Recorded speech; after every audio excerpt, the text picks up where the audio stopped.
quando nós falamos de nos reunir, né? É sempre como um aprendizado nós entrarmos na presença do Senhor, e nós cremos nisso, né? E quando nós estamos aqui nos domingos, nas quintas-feiras, é porque nós entramos na presença do Senhor na certeza de que Ele está em nosso meio.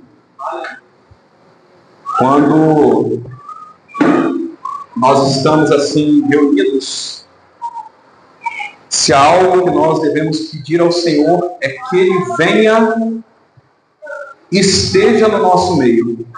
Nós precisamos dEle, nós precisamos da presença dEle, porque sem Ele nós não podemos fazer nada. Já parou para pensar como é importante a gente entender isso? Sem Deus nós não podemos fazer nada. Sem Deus nós não somos nada. Então, nós devemos o tempo todo clamar pela presença do Senhor, e à medida que vamos clamando por essa presença, tendo a certeza de que Ele está conosco. Amém? Às vezes nós necessitamos de algo do Senhor, todos nós necessitamos, né? Seja algum tipo de libertação, seja cura, seja restauração da própria vida, ou restauração do nosso lar, da nossa casa. Precisamos da presença do Senhor na nossa família, e a nossa certeza é de que o Senhor, Ele vai ao nosso encontro. Amém? Quero deixar o texto, encontra-se em Marcos, vou usar aqui no tablet porque o vento não ajuda. Marcos, no capítulo 8, a partir do verso 22. Marcos, capítulo 8, a partir do verso 22. Do 22 ao 26, um texto muito conhecido de todos nós, mas à medida que nós formos meditar nesse texto, eu preciso que você entenda que uma passagem como essa, de 5 versículos, a gente não pode resumir a simplesmente algo que aconteceu com Jesus, ou algo que aconteceu com esse cego, e que de repente o escritor desse texto, ele pensou assim: vou escrever sobre essa cura de Jesus porque eu achei algo legal. Nada disso. Porque a própria palavra diz que se fosse colocar todos os milagres de Jesus, todos os feitos de Jesus, nenhum livro de todo mundo comportaria tudo aquilo que Jesus fez. Então, um texto como esse, uma passagem como essa, nos faz questionar por que Jesus, ou melhor, por que Marcos resolve escrever esta cura de Jesus. Porque nós não estamos tratando num texto como esse simplesmente de uma cura, ou de um milagre, ou de um feito de Jesus sobre a vida de uma pessoa. Algo que nós cremos, com certeza, que acontece no nosso tempo. Jesus, ele ainda cura, Jesus, ele liberta, Jesus traz restauração. Mas por que nós temos um texto como esse? Por que o Senhor, ele nos dá a oportunidade de trazer uma palavra como esta num culto de adoração ao seu nome? É para que nós possamos entender que não é apenas uma cura, mas que é um sinal. Muitos milagres são chamados de sinais, e nós precisamos entender a diferença. E não é somente uma cura, mas é algo que Jesus traz para nós, porque Ele quer dizer algo muito mais profundo do que dizer: olha, eu vou te curar. Não, Jesus, ele quer dizer algo muito maior. Como, por exemplo, eu estou aqui para trazer vida, eu estou aqui para trazer vida eterna e restauração, não para a sua carne, mas para a sua alma. E é isso que nós devemos entender. Porque a nossa vida não se resume a pequenas passagens do nosso dia. Não sei se você já parou para pensar isso quando você lê um texto como esse. Jesus veio e talvez ali em 10 minutos ele realizou essa cura, ele aconselhou esse homem e se retirou. Então, aquilo que Jesus faz não pode se resumir a 10 minutos, mas aquilo que Jesus faz, ele é para a vida toda. E muito mais do que para a vida toda, é para uma vida eterna.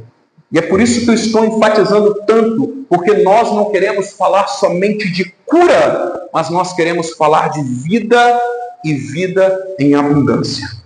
Amém? Vamos lá, Marcos no capítulo 8, verso 22, diz assim: E chegando a Betsaida, e trouxeram a ele um cego, solicitando que o tocasse. E pegando o cego pela mão, levou-o para fora da aldeia, e aplicando-lhe saliva aos olhos, e impondo-lhe as mãos, perguntou-lhe: Você vê alguma coisa? E levantando os olhos, respondeu: Eu vejo os homens, pois os vejo como árvores que caminham. Então, novamente, ele pôs as mãos nos olhos, e ele, passando a ver claramente, ficou restabelecido e tudo distinguia de modo perfeito. E Jesus o enviou de volta para casa, recomendando-lhe: não entre na aldeia. Amém?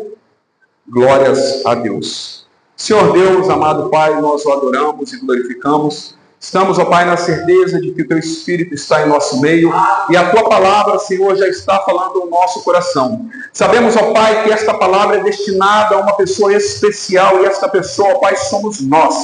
Porque o Senhor, ó Pai, vem trazendo a Tua palavra, Senhor, para que possamos ser, ó Pai, corrigidos, para que possamos, ó Pai, ser consagrados, ó Pai, a Ti, para que possamos ser restaurados, ó Deus, para aquilo que o Senhor tem para nós. Pai, coloca a Tua palavra em nosso coração. Coloca, Senhor, a Tua palavra em nossa mente, para que possamos ser renovados por Ti, Senhor, para que possamos ter os pés firmados no Senhor, porque o Senhor é a nossa rocha e o Senhor é a nossa fortaleza. Senhor, plante em nosso coração, ó Deus, coloque em nosso coração, ó Deus, os Teus pensamentos, os Teus projetos e os planos, ó Pai, que o Senhor tem para nós, que são muito maiores do que aquilo que nós pedimos e do que aquilo que nós pensamos. Senhor, nós o agradecemos no nome santo do Senhor Jesus. Amém e amém. Aleluias. Um texto como esse, à medida que nós vamos lendo, e quando o Senhor, eu acho que acontece com todos que vão pregar, né? Quando o Senhor nos dá um texto, nos dá uma palavra para pregar, a primeira coisa que nós pensamos e tentamos, né, buscamos entender do Senhor, é qual a motivação do Senhor para nos dar a sua palavra. Então, quando a gente se depara com um texto como esse, que na sua Bíblia deve ter um tema aí, a cura do cego de Betsaida, a primeira coisa que nós pensamos é: o Senhor me deu um texto para pregar. Amém. E o segundo pensamento é tentar entender: Senhor, mas por que esse texto? Porque o Senhor quer que eu pregue um texto sobre cura? Porque o Senhor quer que eu traga uma palavra que venha mostrar algo que o Senhor realizou? E à medida que nós vamos pensando, isso acontece com todo mundo aqui, a gente vai pensar em quem está presente. E agora eu não estou falando de Jesus, porque nós temos a certeza que Jesus está presente, mas nas pessoas que estão presentes, incluindo nós mesmos. O primeiro questionamento é: o que Jesus quer nos falar com uma mensagem que fala de cura?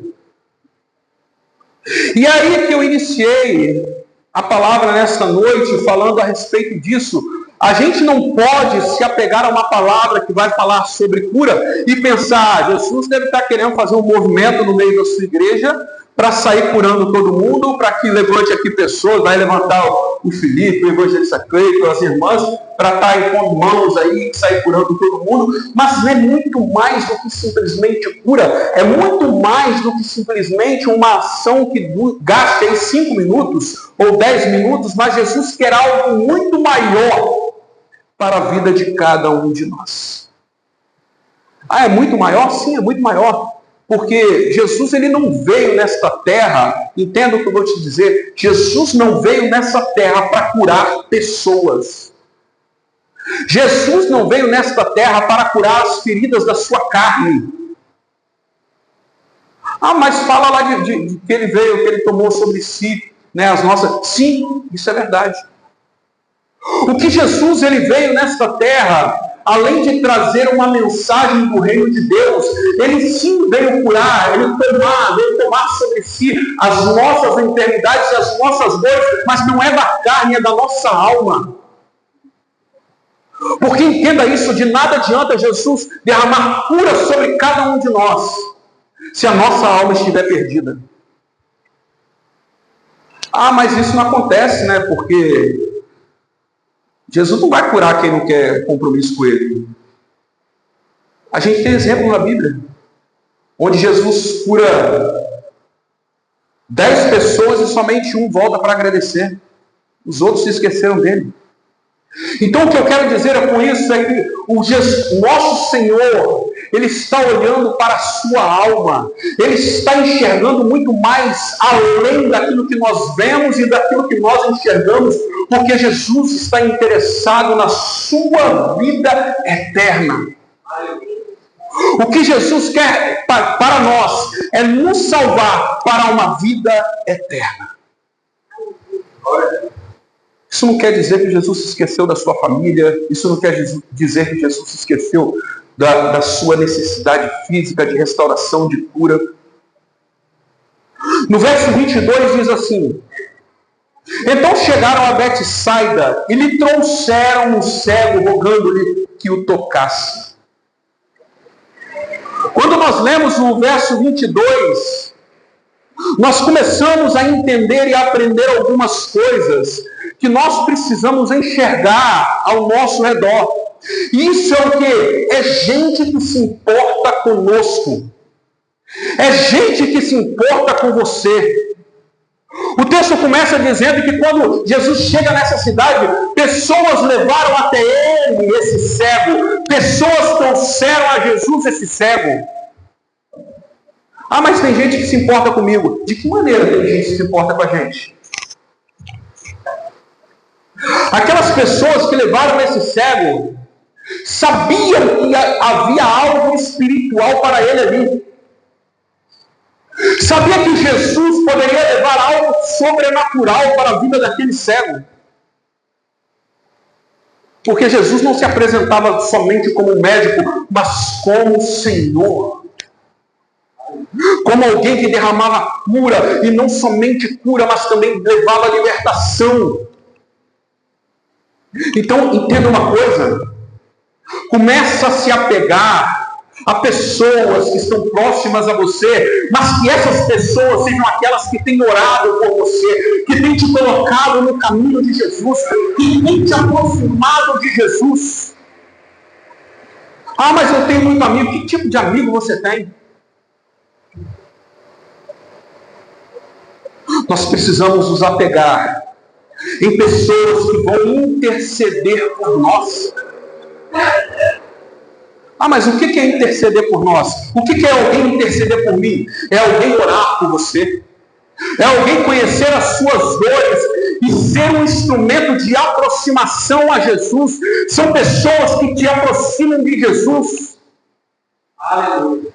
Então nós precisamos nos aproximar de gente assim, que nos levem até Jesus, que nos apresentem a Jesus, que nos ensinem a respeito de Jesus. Sabe o que essas pessoas fizeram? E lhe trouxeram o cego, rogando-lhe que o tocasse. Aquelas pessoas que levaram aquele cego até Jesus, eles estavam clamando a Jesus. É por isso que eu disse aqui que uma mensagem como essa, ela vem para nos ensinar aquilo que nós devemos fazer. Que tipo de amizade eu tenho sido?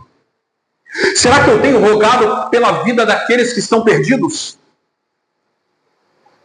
Essas pessoas foram até Jesus com aquela pessoa, com aquele homem enfermo que estava necessitado, e eles rogaram a Jesus, eles clamaram a Jesus para que Jesus curasse, para que Jesus restaurasse. Nós devemos ser assim. É por isso que, e a gente chama de visão, né? A visão que o Senhor colocou em nosso coração desse ministério. Eu tenho certeza que todos aqui, em algum momento, questionaram: será por que essa visão desse jeito?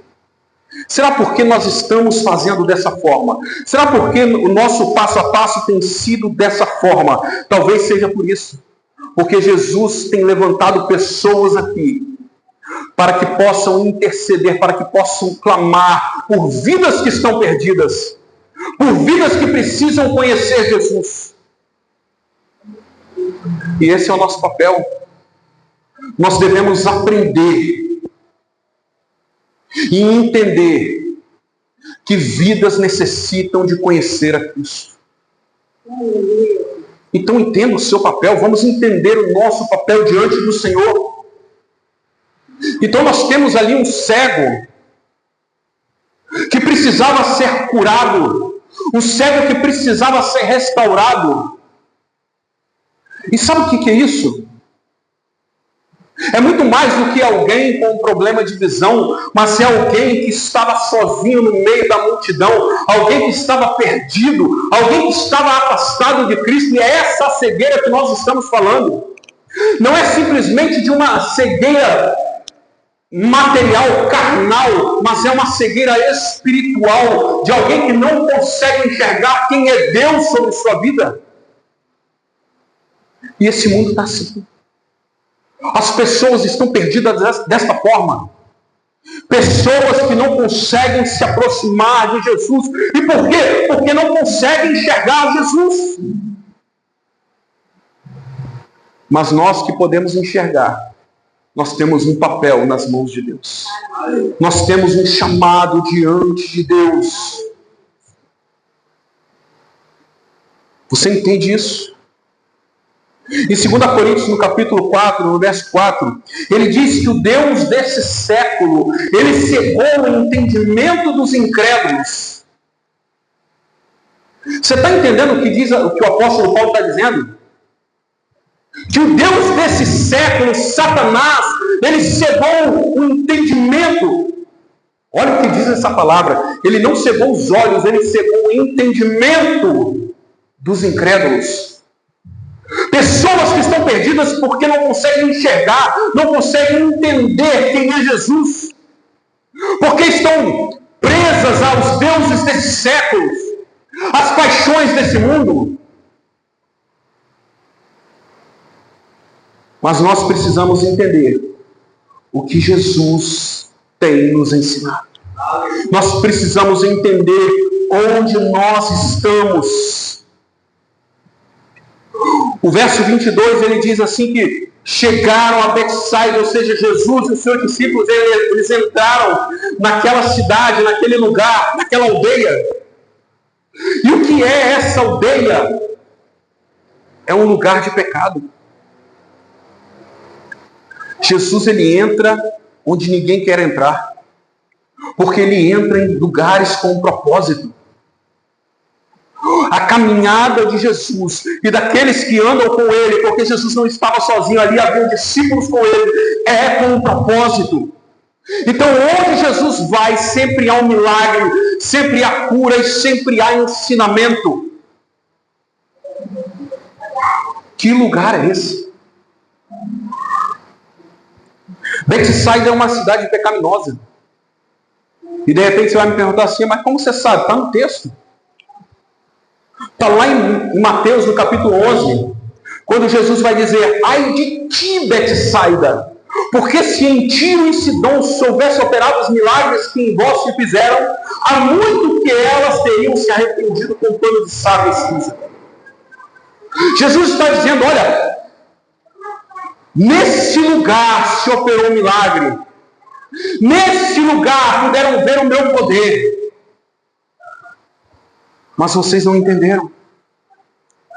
Mas não houve entendimento, não houve restauração, não houve mudança. Isso é para você entender que é uma cidade pecaminosa. E ainda que seja uma cidade pecaminosa, Jesus leva a restauração. Porque a gente está olhando para o mundo e está dizendo, não tem mais jeito. Esse lugar aí está perdido. Nossa, esse meu bairro está perdido, não tem jeito, não tem solução. Olha o que Jesus está dizendo. Milagres estão sendo feitos, curas estão sendo feitas, e muito mais que isso, restauração está acontecendo dia após dia. E às vezes a gente está olhando e dizendo, eu acho que não tem mais jeito. Eu acho que desse lugar não tem mais solução. Mas entenda uma coisa. Betsaida era a cidade natal de André, Pedro e Filipe. Mas por que está dizendo isso, pastor? Porque ainda que o lugar, aos nossos olhos, não haja mais solução, é dali que Jesus traz uma resposta para esse tempo. É dali que Jesus traz uma resposta para aqueles que estão perdidos. Porque Jesus tem um propósito. Pode tudo estar errado, mas é de lugares como esse que Jesus vai levantar pessoas com uma palavra de restauração. Então não pense você que não há mais jeito, não pense você que não há mais solução. Porque o ambiente é terrível, que o lugar é terrível. Você sabia que muitas vezes o nosso lar pode ser terrível? No nosso trabalho pode ser um ambiente horrível. Mas é de lá que Jesus vai levantar pessoas. É de lá que Jesus vai levantar pessoas para serem restauradas. É de lá que Jesus vai levantar pessoas para serem instrumentos de bênção e poder nas suas mãos. Então não julgue o lugar. Começa a olhar aquilo que Jesus está fazendo e aquilo que Jesus pode fazer. Porque é o poder de Jesus. É a glória de Jesus. Olha o verso 23. Jesus, tomando o cego pela mão, o levou para fora da aldeia. Lembra que eu falei aqui? Pedro, Tiago, Filipe eram dessa cidade. O que Jesus faz é ele tomar nas mãos daquele homem que estava necessitando de restauração e tirar ele daquele ambiente. Porque Jesus ele tem um propósito. Então Jesus, para restaurar, ele tira de certos ambientes que muitas vezes nós dizemos que não tem jeito. Porque não é o lugar que vai fazer quem você é, mas é Jesus. Aleluia. Porque o lugar muitas vezes pode ser difícil. Mas começa a deixar Jesus agir. E sabe o que é interessante desse texto? É que Jesus ele não está te pedindo para sair. Mas ele te segura pela mão e ele te tira de lá. Quando você é levado à presença de Jesus, quando nós entramos na presença de Jesus e cremos que Jesus está ali, ele nos toma pela mão e ele nos reposiciona. Aquela aldeia era um lugar de incredulidade. Lugar de incredulidade não cabe a presença de Jesus. Nós temos que crer. Nós temos que saber quem é Jesus. Nós temos que saber que o Senhor, Ele está nos tomando pela mão. E sabe o que significa Jesus nos tomar pela mão? Isso é dependência. É quando nós olhamos para nossas vidas e sabemos que nós estamos fracassando, falhando, preso ao mal. Nós estamos na certeza de que Jesus, Ele está nos tomando pela mão. Ele está nos segurando. Ele está nos guiando. Isso é nós falarmos para o Senhor: Senhor, eu dependo de Ti. É nós olharmos para o Senhor e falarmos: olha, eu não enxergo, eu não conheço os meus caminhos, mas eu sei que eu dependo de Ti. Eu sei que o Senhor tem cuidado de mim. Eu sei que o Senhor está me tomando pelas mãos e está me colocando nos seus caminhos. Esse é nosso Jesus. A gente não vai a lugar nenhum se eu não declarar que eu sou dependente de Jesus. Eu não consigo dar um passo se eu não declarar que eu sou dependente de Jesus, que sem Ele eu nada posso fazer.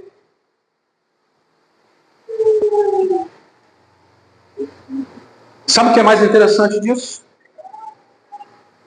É que Jesus, Ele toma pela mão aquele homem que está cego, que não consegue enxergar os seus caminhos. Ele não está tomando pela mão os amigos daquele homem, mas tomando pela mão aquele homem que precisa ter visão e enxergar quem é Jesus.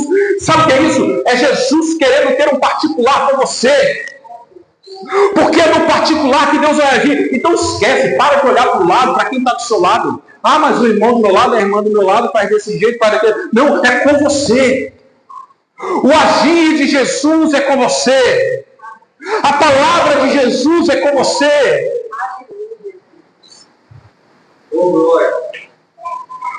Quantas vezes você tem sido tocado aqui pelos louvores que estão sendo entoados?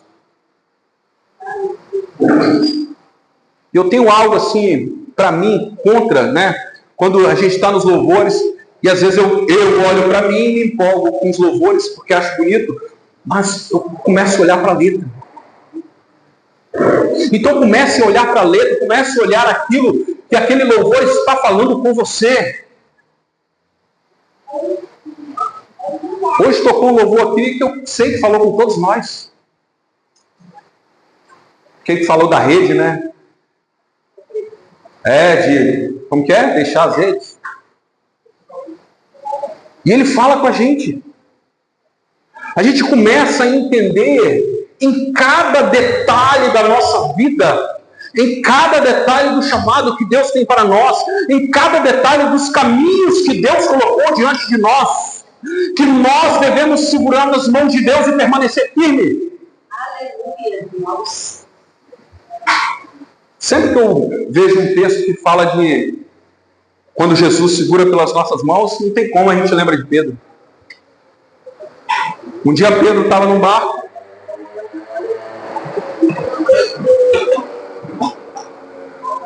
E Pedro ali no barco, ele vê Jesus e ele fala assim: ó, mestre, permita que eu vá até aí. Jesus fala: vem.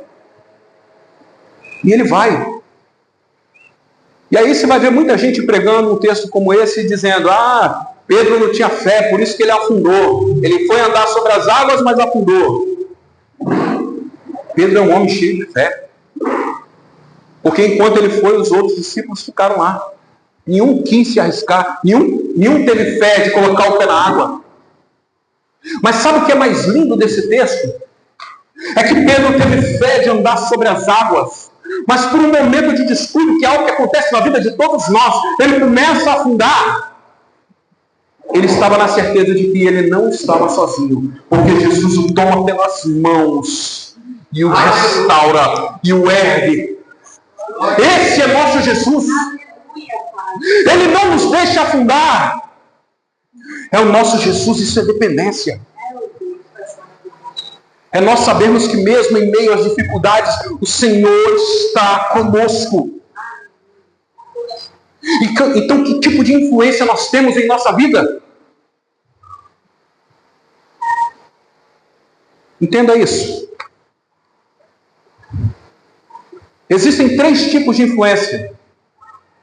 Primeiro são os ímpios.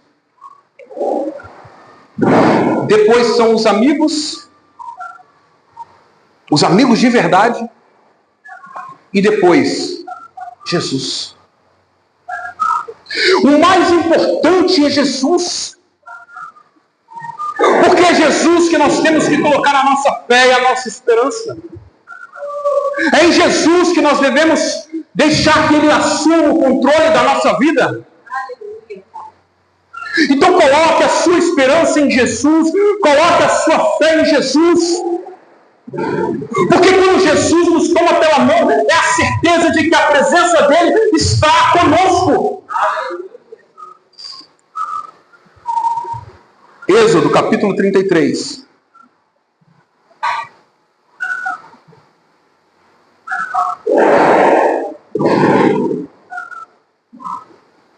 Êxodo 33, verso 12. Então Moisés disse ao Senhor: eis que me dizes, fazes subir este povo, mas não me revelaste a quem enviarás comigo. Contudo disseste: conheço-te pelo teu nome, e também achaste graça aos meus olhos. Agora, pois, se realmente achei graça diante de ti, eu te rogo que me ensines o teu caminho, para que eu te conheça e continue a achar graça aos teus olhos. Considera que esta nação é teu povo. E disse, olha a palavra de Deus para Moisés: a minha presença irá contigo, e eu te darei descanso. Olha o que Deus está dizendo para Moisés. Olha, está dizendo que eu achei graça aos seus olhos, que eu sou alguém, né, que anda nos teus caminhos. Então, me fala da tua presença. E Deus vem diante de Moisés para falar: olha, a minha presença vai contigo. É a minha presença, não é amigo, não é anjo, não é nada. É a minha presença que vai com você. E sabe essa preocupação que há no seu coração? Eu te darei descanso. É a presença de Deus. Nós podemos perder tudo nessa vida, mas não podemos perder a presença de Deus.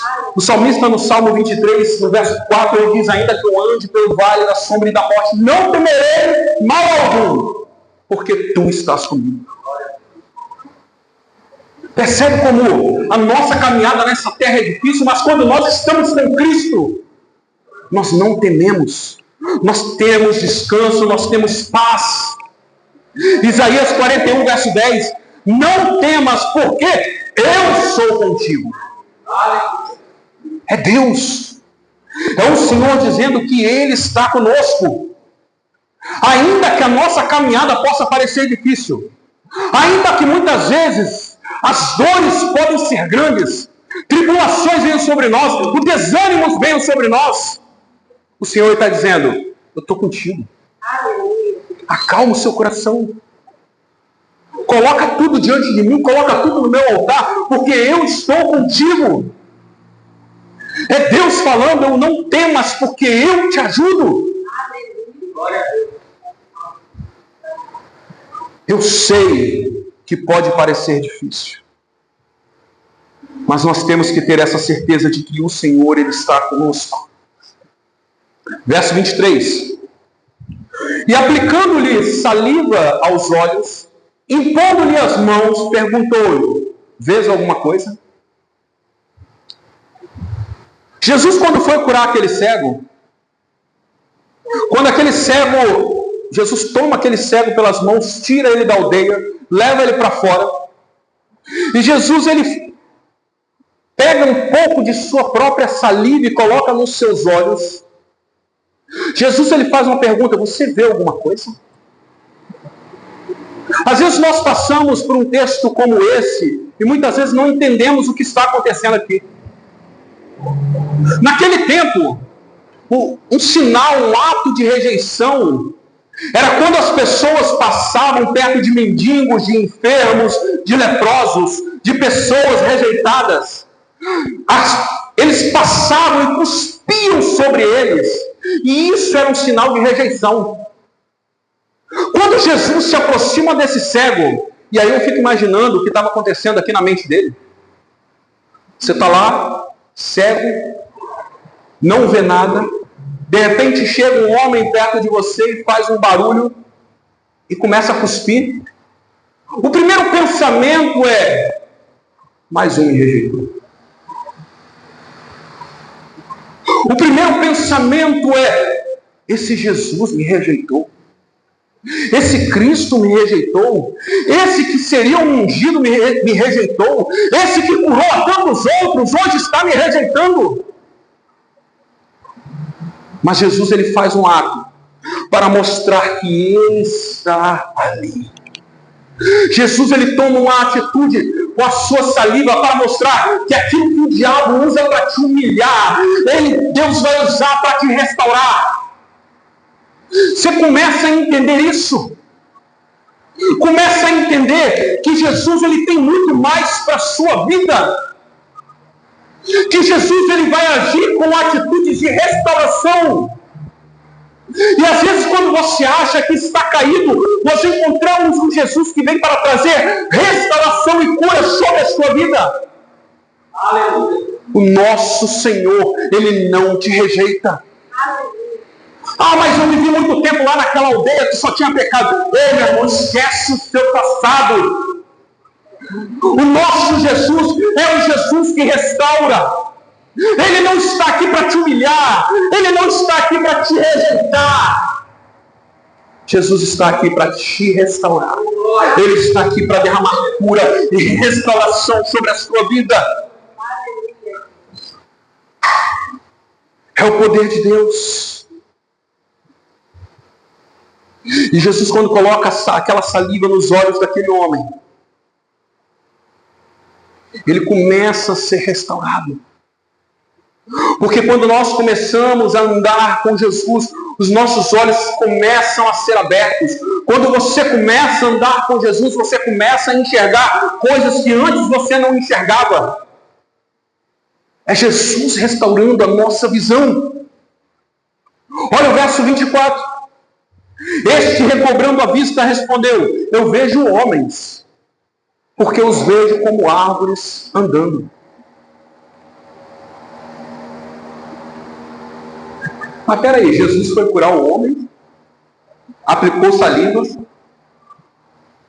Você está vendo? Eu vejo homens, mas estou vendo como árvores. Sabe o que aquele homem estava dizendo? Eu estou vendo tudo embaçado, porque quando eu olho eu só enxergo árvores para lá e para cá. Sabe o que é isso? Às vezes muita gente vai achar que Jesus falhou na sua cura, mas não. Jesus, ele primeiro restaura a vida espiritual, restaura a visão espiritual antes de restaurar o seu material, antes de restaurar a sua carne, antes de restaurar a sua vida material. É primeiro espiritual. O que Jesus está fazendo aqui é restaurando o espiritual daquele homem. Ah, mas como assim, pastor? Porque ele conseguiu enxergar embaçado, ele só estava vendo árvores. É porque na visão espiritual, nós primeiro enxergamos da maneira como o Senhor enxerga. Vamos lá? Mateus no capítulo 7, no verso 17.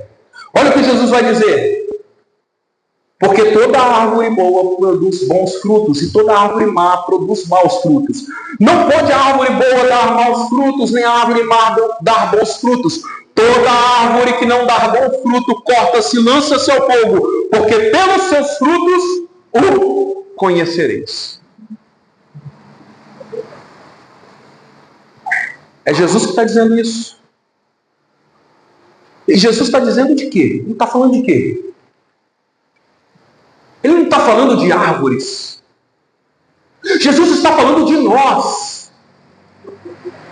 Jesus está falando dos frutos que nós produzimos e está olhando para nós como nós se fôssemos árvores. Isso é visão espiritual. É enxergar muito mais além daquilo que os nossos olhos carnais podem enxergar. É olhar para o lado e ver alguém. Olha, ali tem alguém. Ali tem alguém que está preso na videira. É árvore. Ali tem alguém que está dando bons frutos. Ali é árvore. Quando o salmista ele diz, pois será como uma árvore plantada junto a ribeiros, é árvore, não está falando de planta, está falando de nós. Isso é visão espiritual.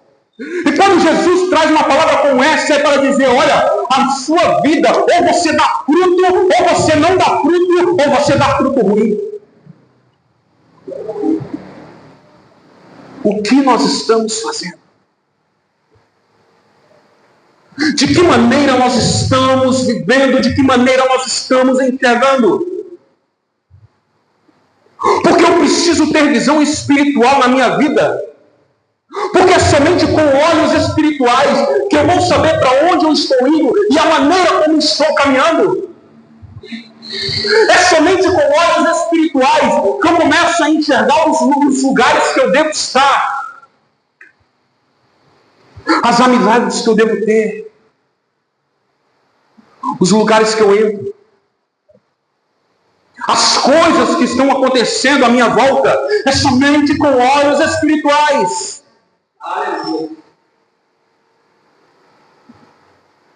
Eu sei que muita gente tem deturpado o que é uma visão espiritual. Mas a visão espiritual é um entendimento do Espírito Santo para nós.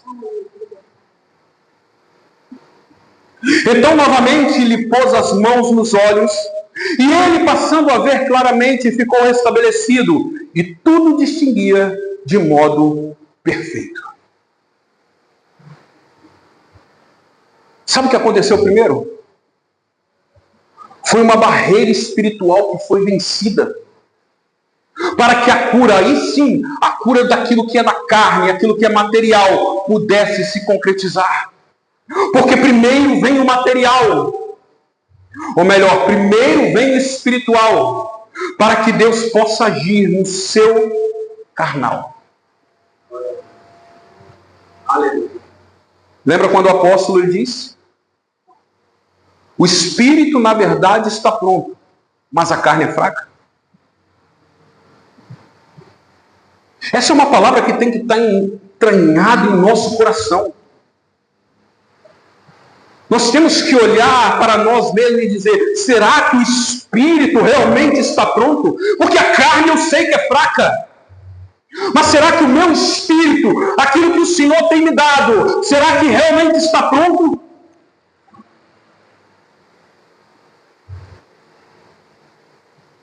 Quer a bênção do Senhor?